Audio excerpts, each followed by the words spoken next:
明明身材很苗条，她却在挑选超大号的贴身衣。这奇怪的举动让男人忍不住发问 ：“Building the parachute? Excuse me? They're a little big, aren't they?”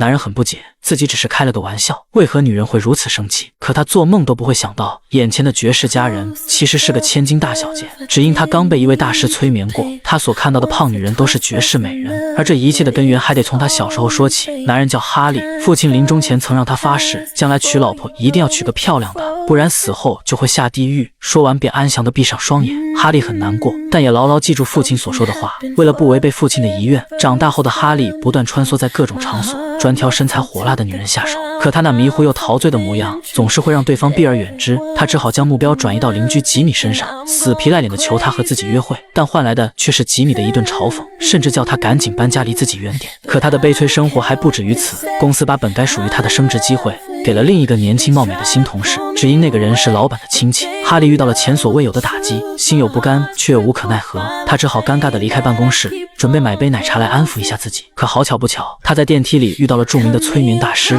两人在闲谈时电梯却发生了故障。由于等待救援过程太漫长，无法出去的他们只好聊一些趣事来打发时间。于是哈利便提起了自己的择偶标准，年轻貌美的，前凸后翘的，声音最好是嗲嗲的那种。大师听后觉得很不可思议，认为哈利不该这样肤浅，该去从内心深处欣赏每一个人，于是便决定帮哈利改掉这些毛病。他让哈利闭上眼睛，想象某一个画面，随后默念3遍咒语。不久后，哈利疑惑地走了出来，可他怎么都想不到，命运的齿轮也在此刻开始转动。他遇到了一个正在等车的女孩，得知两人的目的地相同后，他们便决定一同搭车。看着女孩那微醺的模样，哈利忍不住心中那份悸动，他不停地夸赞女孩那绝美的容颜，却没注意到司机向他投来困惑的目光。为了完成那个宏伟的使命，哈利果断地追上女孩，要了联系方式。女孩非常惊讶，因为她也是头一次这样被男生搭讪。自上次被大师开过光之后，哈利的情感路就变得畅通无阻。他又看到了一位绝世美人，只是一眼的瞬间，哈利便深深地感受到前所未有的心动。于是他毫不犹豫地跟了上去。可他做梦都想不到，对方其实是个重达100斤的小仙女，但在他眼里却是这样的。本想着以玩笑的方式来接近对方，不料适得其反，让安妮产生误会，还以为哈利是在嘲讽自己。直到哈利诚恳地道歉，才让安妮放下心中的误解。为了表达刚才的无心冒犯，哈利便恳求安妮给他一次赔罪的机会。他们来到一家炸鸡店，可接下来的举动直接让哈利惊掉下巴。安妮竟然给自己点了3人份量的超大桶，无法想象一个瘦弱的女人食量会如此之大。可为了迎合这份尴尬，哈利也照单点了一样的。敏感的安妮看出了一切，她只好解释自己易胖的体质，无论怎么吃，体重都只增不减。哈利调侃她别太苛刻自己，这样的身材已经非常完美了，想怎么吃就怎么吃。可突然安妮重重地摔了一跤，原本好好的椅子已经折断了。哈利很担心她有没有受伤，在店长从惊慌中赶到的同时，他将所有过错都归咎于这把质量不好的椅子。对此店长无从解释，只好赠送炸鸡作为补偿，却不料被陌生人嘲讽。Looks like we're too late. Food's probably all gone.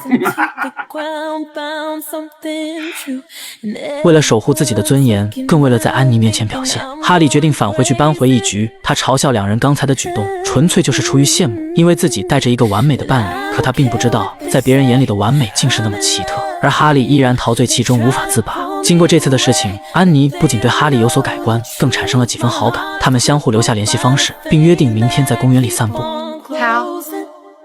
If I don't hear from you, I appreciate everything anyway.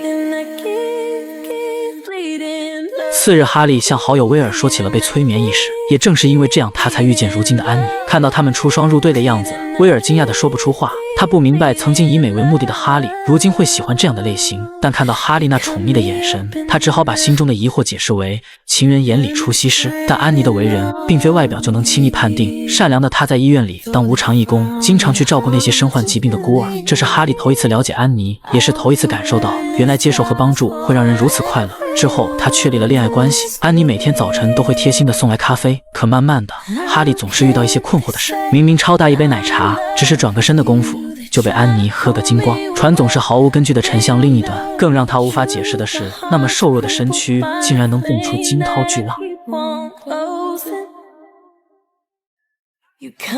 历经短暂的恋爱期，安妮决定带着哈利回去见自己的父母。看到未来丈母娘如此端庄高雅，哈利不禁夸赞安妮那高挑的身材，原来是出于母亲的优良基因，气氛顿时变得无比尴尬。他们很不理解，居然会有人用这样的方式夸赞别人。之后闲谈时才发现，安妮的父亲竟然是哈利所在公司的老板，这让父亲不禁怀疑哈利的真实目的，认为他接近女儿是有所企图。毕竟对于女儿这样的体型来说，喜欢她的人都不是真心的。哈利很奇怪，明明安妮如此完美，为何父亲会说这样贬低的话？但父亲认为这是事实，并非不认可女儿的容貌。可哈利却觉得父亲对安妮太过苛刻，不能用极高的标准来屏蔽安妮的好。看到哈利振振有词地为女儿辩护，父亲才相信他的真心，或许真的不是看重自己的家产。得到了父母的认可，安妮便决定搬来和哈利一起住。可同居的头一天，哈利却发现裤子的尺码有点不符合安妮，但他依然认为这是安妮的恶作剧。他们沉浸在这份甜美的恋爱中，享受着彼此带来的快乐。哈利也开启了逆转般的人生，有了安妮这个千金女友的强大后山，再加上工作能力尤为突出，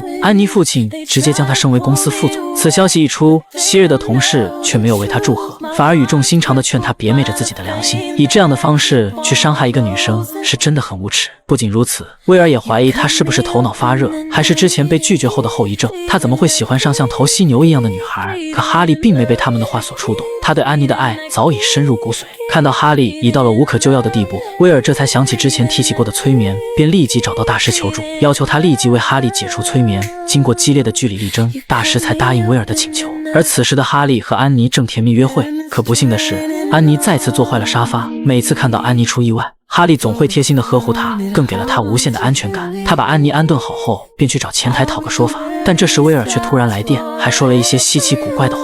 Shallow Hal wants a gal. Mauricio, what the hell are you talking about? I just saved your life, baby. 可挂断电话后，哈利却发现刚才的女前台变成了小哥，而且他们的位置正被一个胖女人霸占。可他环顾四周都没有看到安妮的身影，就返回去问前台是不是给他们换了位置。Did you move us? No. Second table on the right. 在得到否认后，哈利又看到那个胖女人正在吃他们的食物。Sweetie, are you okay? 无奈哈利只好回去准备问个明白。就在他即将走到胖女人身后时，威尔一把将他拉了出来。威尔告诉他，这一切都是因为催眠，每个他所看到的人都是完美无瑕的。对此哈利并不相信。可当他转头回去寻找安妮时，却遇到了一个高挑但不太好看的女人，并且对方一来就质问哈利为何不给自己打电话。哈利这才想起那次出租车上的偶遇，他故作镇定地给了女人回应，也终于相信威尔所说的话。他无法接受这一切，因为自己对安妮早已付出真感情，如今却被现实狠狠打断。就在他为此感到抓狂时，被冷落在餐厅的安妮突然找了过来，可哈利并不敢与她相见，只好谎称自己得了眼疾。没想到这让安妮更加担心，她执意一定要进来看一下。慌忙中，威尔找来了一瓶发膜，这才蒙住哈利的眼睛。迷糊中，他看到了安妮庞大的身躯，不禁感到有些失落，但他还是像以前一样和安妮甜蜜道别。未来的那段时间，哈利总是以各种理由躲避安妮，不去见她，也不接她的电话。他已经深深爱上想象中的安妮，害怕那份美好抵不过现实的残酷。安妮也察觉到了哈利有些反常，她问哈利是不是遇到了什么难事。安妮的关心让他瞬间产生了罪恶感，可一直躲避对方也不是长久之计，便答应了明天和安妮见面。想到即将要面临抉择的时刻，哈利的心里就堵得发慌。他不知自己最后敢不敢接受这段感情，更不知如何才会不伤害到安妮。出发前，他特意精心打扮了一番，不料吉米却在这个时候找了过来。他想邀请哈利一起去用餐，可躁乱的心情让哈利无暇顾及他人的邀约，而吉米仍不依不饶，执意要和哈利同城。他们来到了和安妮约定好的餐厅，看到哈利与以前大有不同，吉米便趁机表明自己的心意，希望能和哈利重新开始。但这一幕刚好被安妮撞见，他突然意识到最近哈利的刻意躲避，原来是找到了其他追求对象。自卑与恐惧让他不敢前去对峙，只能落寞地逃到外面，任由泪水挥洒着脸庞。而毫不知情的哈利却在这时打来电话，他仍然像以前那样甜言蜜语。原来吉米向自己表白那一刻，他终于明白内心所想，更坚定了对安妮的爱已经不再关乎外貌取向。可安妮早已被伤透了心，也决定放弃这段虚伪的感情。次日，哈利便早早地来到安妮家中，想当面和她坦白之前的误会，却发现安妮正在举行前往巴基斯坦的告别派对。因为自从催眠被解除之后，他就没看过安妮的真模样，只能仅凭感觉在茫茫人海中搜寻。可当安妮转身的一瞬间，他还是认出了对方。 Oh my god. You're beautiful. You have no right to be here. Rosemary, I am so sorry that I hurt you, but I love you. You're the only girl I've ever loved. You really hurt me. I know. But if you let me, I want to spend the rest of my life making it up to you.